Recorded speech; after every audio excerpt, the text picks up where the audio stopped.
యేసయ్యా నీవే నా ప్రాణము, నీవంటే నాకెంతో ఇష్టము.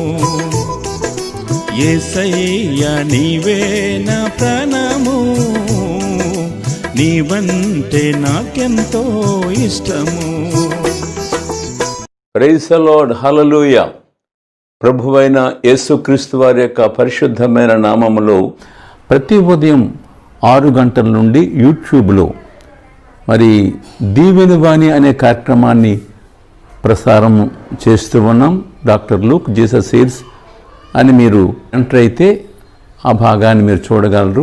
చూస్తూ ఉన్నారు, ప్రార్థిస్తూ ఉన్నారు, ప్రార్థనా సహకారాన్ని కూడా కోరుతూ ఉన్నారు. మీ అవసరతల కొరకు 24 గంటలు ప్రార్థనా బృందం మీకు ప్రార్థన చేయడానికి సిద్ధంగా ఉన్నది. మీ రిక్వెస్ట్, పేరు, ఫోన్ నెంబరు మీరు పంపించినట్టయితే కంటిన్యూటీ ఉంటుంది. ప్రతిరోజు కూడా నైట్ 8:30 నుండి 9:30 వరకు కూడా ఆన్లైన్లో జూమ్ యాప్లో మీరు ముఖాముఖిగా ప్రార్థనా రిక్వెస్ట్లు మాట్లాడవచ్చు. ప్రియరా గమనించండి.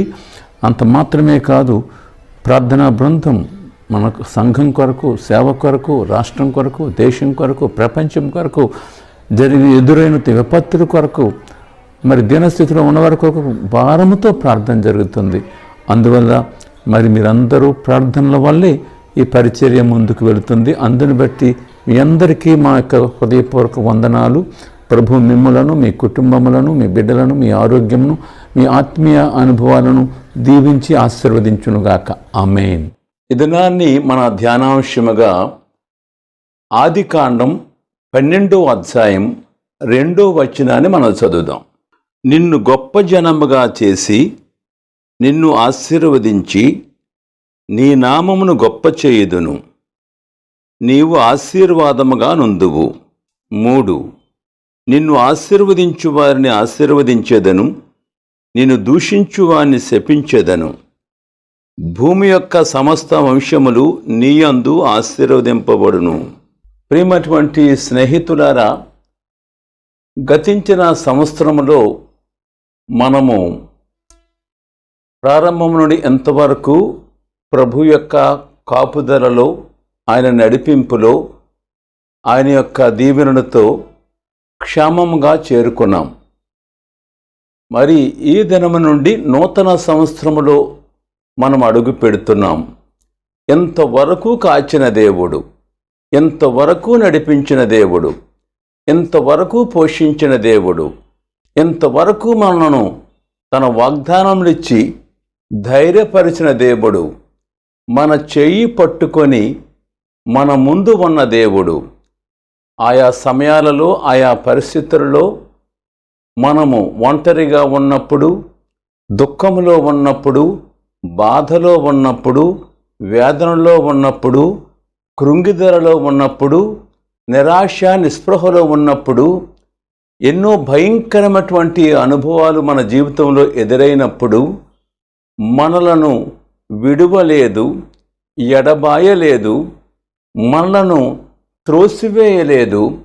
కానీ తన మహాకృపను బట్టి మనలను ధైర్యపరిచి, ప్రోత్సహించి, తన చేయి పట్టి నిలబెట్టి ఈ దినాన్ని, ఈ యొక్క శుభదినానికి క్షేమముగా మనను చేర్చిన మన ప్రభు ఎంతైనా నమ్మదగినవాడు. ఆయనకే మహిమ కలుగునుగాక. దేవుని స్తోత్రం. ప్రియమైన బిడ్డలారా గమనించండి, ప్రభు అబ్రహామునకు గొప్ప ధన్యతను, ఆశీర్వాదాన్ని ఇచ్చేనాడు. అతడు హెబ్రీయులకు మూలపురుషుడు, జనములకు తండ్రి అని ఉన్నది, దేవునికి స్నేహితుడని కూడా రాయబడి ఉన్నది, విశ్వాసులకు తండ్రి. అయితే ప్రియమైన బిడ్డలారా, ప్రభు అతనిని పిలిచినాడు. తన యొక్క సేవ కొరకు, అనగా తన యొక్క బిడ్డగా మలిచినాడు. తనను ఆశీర్వదించి ప్రోత్సహించినాడు. దేవునికి మహిమ కలుగునుగాక. అందువల్ల అక్కడ చెప్పబడినటువంటి మాటలు ఎంతో ప్రోత్సాహం. నీవు ఆశీర్వాదముగా ఉందువు అని ఉంది. దైవ సన్నిధిలో మనము చూస్తూ ఉన్నప్పుడు ఎన్నో వాగ్దానాలు మనము చూస్తూ ఉన్నాము. ద్వితీయోపదేశకాండం 31 అధ్యాయం 8వ వచనాన్ని మనం చూద్దాం. నీ ముందర నడుచువాడు యెహోవా, ఆయన నీకు తోడయ్యుండును, ఆయన నిన్ను విడువడు, నిన్ను ఎడబాయడు. భయపడకము, విస్మయమందకుమని ఇశ్రాయేలులందరి ఎదుట అతనితో చెప్పాను. ప్రభు ఈ యొక్క నూతన సంవత్సరంలో మన ప్రయాణంలో మనకు గొప్ప వాగ్దానాన్ని ఇస్తున్నాడు. అతని వాగ్దానంలో మనకెంతో ప్రోత్సాహకరము. ఏమి అంటే భయపడకము అని అంటున్నాడు. తన దాసుని ద్వారా తన ప్రజలతో మాట్లాడుతున్నాడు. భయపడకము. మానవుడు భయపడిపోతున్నాడు ఆయా పరిస్థితులను చూచి, ఆయా ఆ స్థితిగతులను చూచి. అందువల్ల అతను తోడై ఉన్నట్లుగా అతడు మనల్ని ధైర్యపరుస్తూ ఉన్నాడు. అందువల్ల అతని వాగ్దానము ఎంత ప్రోత్సాహకరమో మనము ఈ మాటను బట్టి మనకు అర్థమవుతుంది. అంత మాత్రమే కాదు, అతడు మన ముందర నడుచువాడు. ఆయన మన ముందర నడుస్తున్నాడు కాబట్టి మనకే భయం లేదు. ఆయన చూస్తూ, ఆయన అడుగులో అడుగు వేస్తూ, ఆయన వెనుక మనం వెళ్ళిపోతుంటే మనం గమ్యాన్ని క్షేమంగా చేరుకోగలము అని ఆ వాగ్దానాన్ని బట్టి మనము గమనిస్తున్నాం. మరి ఒక మాట యెషయా గ్రంథం 41 అధ్యాయం 13వ వచనాన్ని చూద్దాం. నీ దేవుడినైన యెహోవానగు నేను, భయపడకము, నేను నీకు సహాయము చేసేదనని చెప్పుచు నీ కుడి చేతిని పట్టుకొనుచున్నాను. మనకు సహాయం చేయువాడు మన ప్రభు. ఈ ప్రయాణములో, ఈ నూతన సంవత్సరంలో సహాయము ఎక్కడి నుండి వచ్చును? సహాయము యెహోవా వలననే కలుగును. అతడు సహాయం చేసేవాడు. మనకు ఏ సమయంలోనైనా, ఏ పరిస్థితుల్లోనైనా, ఏ కష్టంలోనైనా, ఏ బాధలోనైనా, ఏ నిరుత్సాహంలోనైనా, ఏ కృంగుదలలోనైనా సరే సహాయం కొరకు ప్రభువుని ప్రార్థన చేసినప్పుడు యెహోవా వలననే మనకు సహాయము కలుగును. అంత మాత్రమే కాదు, మన చేయి పట్టుకుని నడిపించేవాడు. వేరే మనం పట్టుకుంటే ఎప్పుడైనా విడిచిపెట్టేస్తాం. కానీ ప్రభువే మన చేయి పట్టుకుంటే అతడు మనల్ని ఎన్నడూ విడువాడు. నేను నిన్ను విడువను, ఎడబాయను, నిబ్బరము కలిగి ధైర్యముగా ఉండమని ప్రభువు వాక్యము ద్వారా సెలవిచ్చాడు. దేవునికి మహిమ కలుగునుగాక. మరి యొక్క వచనము సామెతల గ్రంథం 4వ అధ్యాయం 12వ వచనాన్ని చదువుదాం. నీవు నడుచున్నప్పుడు నీ అడుగు ఇరుక్కున పడదు, నీవు పరుగెత్తునప్పుడు నీ పాదము తొట్టిల్లదు. వాగ్దానములు ఇచ్చి నడిపిస్తున్నాడు ప్రభు. నీ అడుగు ఇరుకున పడదు, నీ పాదము తొట్టిల్లదు. అనగా ఇరుకును పడకుండా ప్రభు మనం నడిపిస్తాడు, తొట్టిల్లకుండా కాపాడుతాడు అనేటువంటి ఒక విషయాన్ని, సత్యాన్ని మనం గమనిస్తున్నాము. ఇది ఎంత ప్రోత్సాహం, ఎంత ఆదరణ. మనం వేసే ప్రతి అడుగుని కూడా ప్రభు చూస్తున్నాడు. అదే మనకి ఎంత ధైర్యం, ఎంత ప్రోత్సాహం. ద్వితీయోపదేశకాండం 11 అధ్యాయం 24వ వచనాన్ని చూద్దాం. మీరు అడుగుపెట్టు ప్రతి స్థలము మీది అగును. యెహోషువ గ్రంథం 1:3లో కూడా అదే భావనతో మనం చూస్తాము. మీరు అడుగుపెట్టే స్థలమును మీకు ఇస్తాను అని అన్నాడు. అందువల్ల మనము అడుగుపెట్టిన స్థలములో శుభమును మనం చూడగలుగుతున్నాం. అనగా ప్రభువు మనతో ఉండి మనకు ఓటమి లేదు, మనకు శత్రువు మనల్ని ఏమి చేయలేడు అనేటువంటి ఒక ఆ తాత్పర్యాన్ని మనం గమనిస్తున్నాం. అందువల్ల అడుగుపెట్టు స్థలము మీదగును. అంటే ఎట్టి పరిస్థితుల్లో మనము ఓటమి చూడము, జయము లేదా విక్టరీని మనం చూస్తాము అనేటువంటి ఒక ప్రోత్సాహకరమైనటువంటి ఒక ఆలోచన మనం గమనిస్తున్నాం. ద్వితీయోపదేశకాండం 28:14లో ఒక మాట ఉన్నది, ప్రోత్సాహకరమైన మాట. ప్రియారా, ప్రభు ఈ నూతన సంవత్సరంలో మనలను ఏ విధముగా నడిపిస్తూ ఏ స్థితిలోనికి తీసుకువెళ్తున్నాడు. దేవుని స్తోత్రం. అన్యుల దేవతలను అనుసరింపకయు వాటిని పూజింపకయు ఉన్న ఎడల నీవు అనుసరించి నడుచుకొనవలనని నేడు నేను నీకు ఆజ్ఞాపించుచున్న నీ దేవుడైన యెహోవా ఆజ్ఞలను విని వాటిని అనుసరించి గైకొనిన ఎడల యెహోవా నిన్ను తలగా నియమించును గాని తోకగా నియమింపడు. నీవు పైవాడివిగా ఉందువు గాని క్రిందివాడివిగా ఉండవు. మన ప్రయాణములో ప్రభువు కొన్ని సూచనలు కూడా ఇస్తున్నాడు. మనము దీవెన పొందాలి, మనం ఒక టాప్ లెవెల్లోకి వెళ్ళాలి, ఉన్నతమైనటువంటి ఆశీర్వాదాలను మనం పొందుకోవాలి అని అనుకుంటే ప్రభు దానికి కొన్ని సూచనలు కూడా, షరతులు కూడా పెడుతున్నాడు. అందువల్ల నువ్వు ఎలాగ నీ భక్తి చేయాలి, ఎలా నువ్వు ఆరాధించాలి. అన్యదేవతలు అనే ఒక మాట ఉన్నది. అందువల్ల మనం చెయ్యకూడనివి చేయకూడదు, చేయవలసినది చెయ్యాలి. అనగా ఆయన మీతో చెప్పినది చేయుడి అనే మాట యోహాను సువార్త 2:5లో చెప్పినట్లుగా మనం గమనిస్తున్నాము. అందువల్ల ప్రభువు చెప్పినది మనకు చేస్తే మన ప్రయాణం సాఫీగా వెళుతుంది, మనం గమ్యము చేరుకుంటాం. లేదా మనము ఉన్నత శిఖరాలకు వెళ్తాము. నువ్వు తలగా ఉంటావు కానీ తోకగా ఉండవు, నువ్వు పైవాడిగా ఉంటావు కానీ కిందివాడిగా ఉండవు. దేవుని స్తోత్రం కలుగునుగాక. ప్రతివారు అటు ధన్యతనే కోరుకుంటారు వారి వారి జీవితాలలో. అందువల్ల ఈ నూతన సంవత్సరంలో ప్రభు నిన్ను ఇట్టి ఆశీర్వాదాలతో తోడుగా ఉండి ముందుగా నడిచి చేయి పట్టుకొని నీ పాదము తొట్టిల్లకుండా నీ అడుగు ఇరుకున పడకుండా నిన్ను ఉన్నతమైనటువంటి ఆ శిఖరాలకు నడిపిస్తాను అనేటువంటి వాగ్దానాన్ని ప్రభు మనకిస్తూ మన ప్రోత్సాహపరుస్తూ ఉన్నాడు. ప్రియమైనటువంటి సోదరి సోదరుడా, మరి నీవు ప్రభు ఇచ్చినటువంటి ఆశీర్వాదమును, ప్రభు ఇచ్చినటువంటి ఆ ధన్యతను ఏ విధముగా ప్రభు కొరకు వాడుతూ శుభకరముగా దీవెనకరముగా, ప్రభు అబ్రహాముతో చెప్పినట్లుగా నీవు ఆశీర్వాదకరముగా ఉండు అని మాట ఉన్నది. మనము ఆశీర్వాదముగా ఉండాలి. మనము మన కుటుంబానికి, మనము మన యొక్క స్నేహితులకు, మనము మన యొక్క దేశమునకు, మన రాష్ట్రమునకు, ప్రపంచమంతటికీ కూడా మనము ఒక శుభకరముగా ఉండాలి అని ప్రభు మనలను తన మహాకృపను బట్టి మనల్ని పిలుచుకున్నాడు, మనల్ని మలుచుకున్నాడు, తన యొక్క స్వారూప్యంలోనికి మనలను నడిపించుకున్నాడు, తన యొక్క రక్షణ మనకి ఇచ్చినాడు. అందును బట్టి దేవునికే మహిమ కలుగునుగాక. అందువల్ల ప్రభు బిడ్డలుగా ఆయన సొత్తుగా చేయబడిన మనము, ఆయన పిలుపును అందుకున్నటువంటి మనకు ఒక బాధ్యత ఉన్నది. ప్రభు మన యొక్క భుజం మీద తన యొక్క భారాన్ని పెట్టాడు. అనగా ప్రభు సాధనములుగా, ప్రభు పనికొచ్చేటి పనిముట్లుగా తన యొక్క సంఘములో లేదా తన పరిచర్యలో తన సువార్త కొరకు నిన్ను నన్ను వాడుకోవాలని, ఆశీర్వాదముగా మనం ఉండాలని ప్రభు యొక్క ఉద్దేశమై ఉన్నది. దేవునికి మహిమ కలుగునుగాక.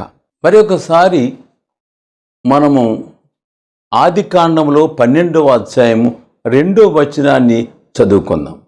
నిన్ను గొప్ప జనముగా చేసి నిన్ను ఆశీర్వదించి నీ నామమును గొప్ప చేయుదును, నీవు ఆశీర్వాదముగా నుందువు. ఏ విధముగా నీవు నేను ప్రభు కొరకు ఆశీర్వాదకరముగా ఉండగలం? లూకా సువార్త 6వ అధ్యాయం 30వ వచనాన్ని మనం చదువుదాం. నిన్నడుగు ప్రతివానికి ఇమ్ము. గమనించండి, ఇక్కడ ఇచ్చుట కొరకు అక్కడ మనం చూస్తున్నాము. అంటే ప్రభు సన్నిధిలో మనం పొందుకున్నటువంటి ఈవులు, ఆశీర్వాదాలు, ధన్యతలు, వాగ్దానములు, ప్రియమైన బిడ్డలారా, మనము పొందుకున్నవి మనము ఇతరులకు ఇవ్వాలి అనేటువంటి ఒక భావన మనం అర్థం చేసుకుంటున్నాం. మత్తయి సువార్త 10వ అధ్యాయం 8వ వచనం. రోగులను స్వస్థపరచుడి, చనిపోయిన వారిని లేపుడి, కుష్ఠరోగులను శుద్ధులుగా చేయుడి, దయ్యములను వెళ్ళగొట్టుడి, ఉచితముగా పొందితిరి, ఉచితముగా ఇయ్యుడి.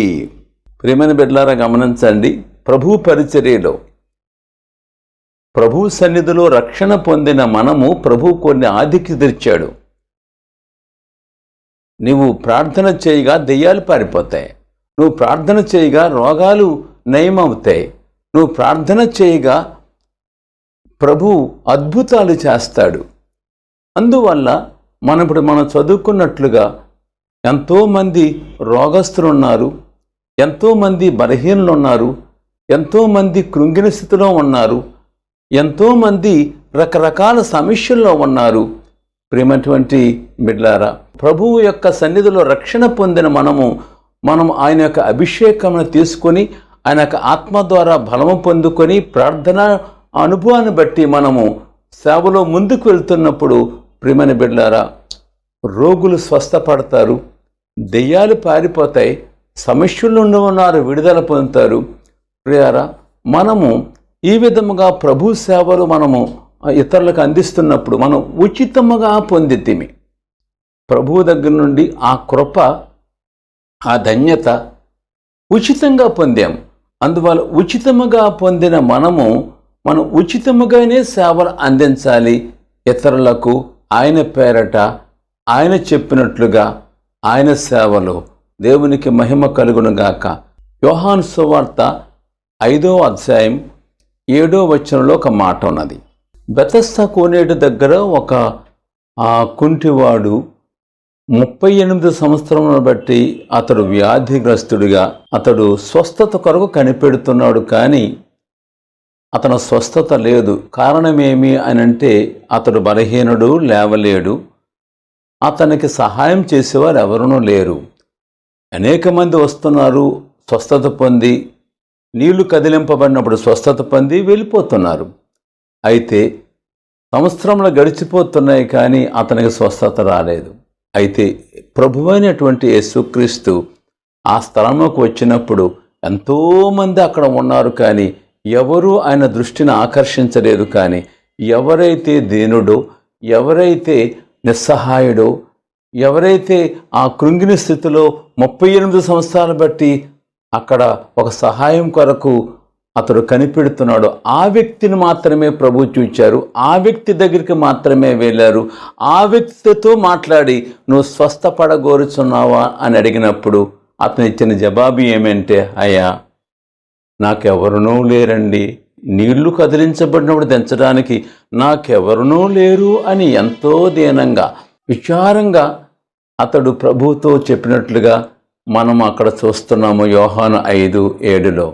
అయితే ప్రభు యొక్క పరిచర్య చూడండి, ప్రభు యొక్క ఆ ప్రేమను బట్టి మనం గమనిస్తున్నాం. నీకెవరూ లేకపోయినా నేనున్నాను నీకు అన్నట్లుగా దీనుడు, దిక్కులేనివాడు, నిస్సహాయుడు, కానీ ప్రభు తన ప్రేమను మరి ఆ దీనునికి ఎలాగ అందిస్తున్నాడో చూడండి, గమనించాలి ప్రియారా.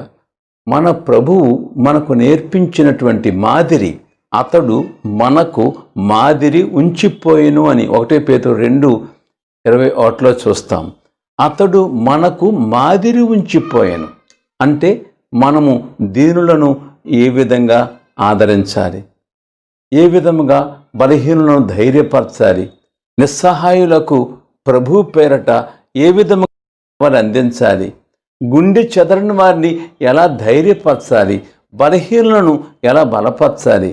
ప్రియరా గమనించండి, ఆశీర్వాదముగా ఉందువు. ఆశీర్వాదం అంటే ఎలాగో ప్రభు యొక్క ప్రేమను మనము ఆయా సమయాలలో ఆయా రీతులలో అది పొందదగిన వారికి మనము దాన్ని పంచగలిగినప్పుడు అది గొప్ప ధన్యత. నీవు ఆశీర్వాదముగా ఉందువు అనేటువంటి ఆ యొక్క గొప్ప అనుభూతి మన జీవితంలో సాధకమైనట్లుగా మనం చూస్తున్నాము. అది ప్రభు చూపించారు మనకి, అది ప్రభు నేర్పించారు మనకి. లూకా 7:15లో ఒక మాట ఉంది. ఒక దీనురాలు, భర్త లేడు, కుమారుడున్నాడు, ఆ కుమారుడు కూడా చనిపోయినాడు. అయితే ఆమె ఎంతో దుఃఖిస్తూ బాధపడుతూ మరి సమాధి చేసేటువంటి పరిస్థితుల్లో ఆ యొక్క స్థలానికి తీసుకెళ్తున్నప్పుడు ప్రభువారు ఆ సంఘటన చూచినట్లుగా వాక్యములో లోకాసువార్త 27వ అధ్యాయంలో మనం చూస్తున్నాము. అయితే ప్రభువారు ఆమె కన్నీటిని చూచి హృదయములు ఎంతో కనికరపడి ఆ పాడిని ముట్టి ఆ చనిపోయిన ఆ బాబుని లేపి అతనిని ఆమె తల్లికి ఇచ్చినట్లుగా లోకా 7:15 చూస్తున్నాం. గమనించండి, అంటే ఆమె దుఃఖములో ఉంది, వేదనలో ఉంది, దిగులుతో ఉంది, నిస్సహాయ స్థితిలో ఉంది. ప్రభువు ఆ కార్యము చేసి ఆమెను ధైర్యపరిచినట్లుగా ఆ ప్రభు యొక్క ఆ ప్రేమను మనం గుర్తిస్తున్నాం. అందువల్ల అది ప్రభు ద్వారా మనం నేర్చుకున్నటువంటి ఒక పాఠముగా మనం గుర్తిస్తున్నాము. 1 కొరింథీ 10:24 చూద్దాం. ఒక్క మాట చదువుకుందాం. ఎవడునూ తన కొరకే కాదు, ఎదుటివాని మేలు కొరకు మేలు చేయ చూచుకొనవలెను. మన కొరకే మనం కాదు, ఎదుటివారి మేలు కొరకు చూడాలి. అంటే మనం ఆశీర్వాదకరంగా ఉండాలి. యెహోవా అందరికీ ఉపకారి అని కీర్తన 145:9 మనం చూస్తున్నాం. ఉపకారం చేయాలి. అయితే మనం గమనించాలి ఏంటంటే, అన్ని ఉపకారముల కంటే ఉపకారం ఏమి అని మనం గమనిస్తే, ఆశీర్వాదకరంగా ఉండాలి అంటే ప్రాముఖ్యత ఏమి అని అంటే, ఒక ఇల్లు కట్టించడమో, లేకపోతే అతను బాగు చేయడమో, లేకపోతే ఇంకోటి చెయ్యొచ్చు. కానీ అన్నిటికంటే ప్రాముఖ్యమైనది నాశనానికి వెళ్ళిపోతున్నటువంటి ఒక వ్యక్తిని, పాపమునకు పతనమైపోయి ఆరని అగ్నికి పోతున్నటువంటి ఒక వ్యక్తిని ప్రభు ఇచ్చినటువంటి ఆ రక్షణ సువార్తను మనము ఏ విధముగా అందించగలం, ఏ విధముగా ప్రభు ప్రేమను చూపించగలం, ఏ విధముగా వారిని ఆ యొక్క అగ్నికి పోయే మార్గం నుండి తప్పించి జీవ మార్గంలోకి నడిపించగలం. ఆ విధముగా మనము ఒక వ్యక్తిని ఆ యొక్క ఆరని అగ్ని నుండి తప్పించి జీవంలోకి నడిపించే ఆ గొప్ప ధన్యత అన్నిటికంటే ఆశీర్వాదకరమైనటువంటి కార్యం, అన్నిటికంటే ప్రాముఖ్యమైనటువంటి విషయముగా మనం గుర్తిస్తున్నాం. అన్ని ఉపకారాల కంటే అదే శ్రేష్టమైన ఉపకారం. ఇల్లు లేకపోయినా పర్వాలేదు, భూమి లేకపోయినా పర్వాలేదు, పెళ్లి కాకపోయినా పర్వాలేదు, ఉద్యోగం లేకపోయినా పర్వాలేదు, లేకపోతే ఏదో రోగం ఉంది పర్వాలేదు, ఒక వ్యక్తిని ప్రభు సన్నిధిలో పాప క్షమాపణ అనుభూతిలోకి నడిపించి జీవంలోనికి జీవంలోనికి పంపించే ఆ యొక్క మేలు మనం చేయగలిగితే, ఆ ఉపకారం మనం చేయగలిగితే అది గొప్ప ఆశీర్వాదం. ఆ పొందిన వాడికి ఆశీర్వాదం, ఆ ధన్యత మనం చూపించిన వారికి ఆశీర్వాదం, అది దేవునికి మహిమ. అందువల్ల మనము ప్రతి వారు కూడా ప్రభు కొరకు ఆశీర్వాదకరంగా ఉండాలి అంటే ప్రాముఖ్యమైనది ఇవన్నీ చేయటం అనేది ఒక వంతు. కానీ ఆత్మలను ప్రభు దగ్గరికి నడిపించి అగ్నికి పోకుండా తప్పించడము అనేది మరి ఒక వంతు. ప్రియరా, అట్టి ధన్యతలో మనం వెళ్ళాలి. ఆ ప్రేమను మనము పంచాలి. ఆశీర్వాదకరంగా మనం ఉండాలి. అట్టి ధన్యతలో ప్రభు మనం నడిపించునుగాక. ఆమేన్. ప్రేమల మా తండ్రి, వందనాలు. నీవు ఆశీర్వాదముగా ఉందువు అని మాట ఉన్నది. మేము ఎలాగ ఆశీర్వాదకరముగా ఉండాలి అనేటువంటి ఆ మాటను ప్రభువా మేము ధ్యానం చేశాం. ఇతరులను ప్రభు దగ్గర నడిపించడం, ఆరని అగ్నికి పోతున్న వారిని మళ్లించడం, కష్టాల్లో, బాధల్లో, దుఃఖములో, వేదనలో ఉన్నవారిని ప్రభు నామములో వారికి ప్రార్థించి వారిని విడుదల చేయటం. ప్రభువా తండ్రి, నీ యొక్క ఆశీర్వాదాలతో, నీ వాగ్దానంతో మేము మా తండ్రి మా అడుగు ఇరుకున పడకుండా, మా పాదము తొట్టిల్లకుండా ముందుకి ప్రభువ గమ్యం చేరుకోవటం అనేటువంటి ప్రభువ ఆశీర్వాదకరమైనటువంటి ధన్యతలు మేము చూచాం. తండ్రి వందనాలు. ఎవరైతే ప్రభువ కష్టాల్లో, బాధల్లో, దుఃఖములో, వేదనలో ఉన్నారు మా తండ్రి వారిని యేసు నామములో విడుదల కమ్మని ప్రార్థన చేస్తున్నాం. మా తండ్రి వందనాలు. ఇదిగో మా ప్రభువ ఎంతమంది వార్త విన్నారు ప్రభు, వారందరూ ప్రభు వారి జీవితాల్లో ప్రభు కొరకు మేము ఆశీర్వాదకరముగా ఎలాగో మేము మా కుటుంబాల కొరకు మా తండ్రి మా దాంపత్యములో, లేకపోతే మా కాపురములో, లేకపోతే మా యొక్క జీవితంలో ఏ విధముగా శుభకరముగా ఆశీర్వాదకరముగా ప్రభువును బట్టి ఉండాలి, ఎలాగ సమాజానికి సేవలు ప్రభు పేరట అందించాలో మేము ప్రభువ నేర్చుకోవడానికి సహాయం చేయండి. మా ప్రభువ ఈ కార్యక్రమాన్ని చూచిన ప్రతి వారిని దీవించమని యేసయ్య నామములో స్తుతించి ప్రార్థిస్తున్నాము తండ్రి. ఆమేన్. తండ్రి, కుమార, పరిశుద్ధాత్మ త్రియేక దేవుని దీవెన ఈ వాక్యం విన్న ప్రతి బిడ్డకు తోడై నూతన సంవత్సరం శుభములతో ఆశీస్సులతో మెండుగా నిండుగా సమృద్ధిగా నడిపించునుగాక. ఆమేన్.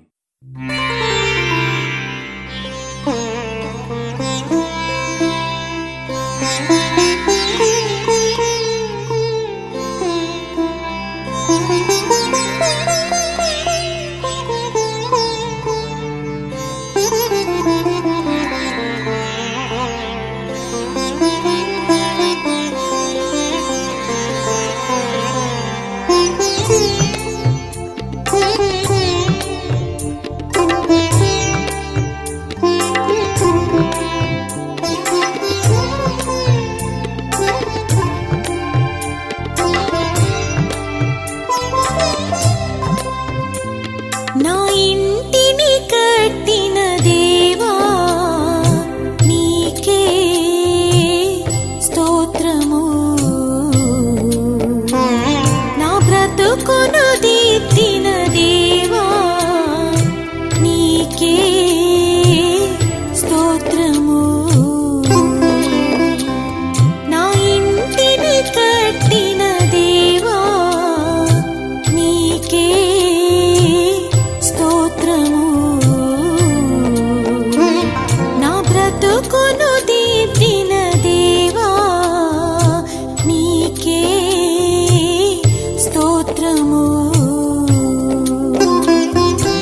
ఆరాధన స్తుతి ఆరాధన, ఆరాధన స్తుతి ఆరాధన, నా ఇంటిని కట్టిన దేవా నీకే ఆరాధన, నా కంటికి రెప్పగా ఉండిన దేవా ఆరాధన, నా ఇంటిని కట్టిన దేవా నీకే ఆరాధన, నా కంటికి రెప్పగా ఉండిన దేవా ఆరాధన,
యేసయ్యా నీవే నా ప్రాణము, నీవంటే నాకెంతో ఇష్టము.